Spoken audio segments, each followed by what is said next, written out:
হাই সকলো কেনে আছে নিশ্চয় ভালে আছে চাগে সকলো ভালে থাকক কুশলে থাকক তাৰে কামনা কৰিলোঁ মোৰ কিন্তু গাটো ইমান ভাল নহয় জ্বৰ হৈ আছে আৰু জ্বৰৰ বাবদ বাৰু এয়া মানে দৰৱ খাই আছো আৰু এয়া এন্টিবায়োটিক খাইছো জ্বৰৰ টেবলেট খাইছো তাৰ পিছত লগতে গেছৰ টেবলেটো খাইছো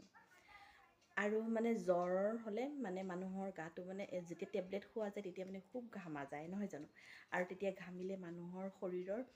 পানীখিনি কমি যায় লগতে মানে এনাৰ্জিটোও কমি যায় আৰু সেইটো কাৰণে আমি এনেকুৱা বটলত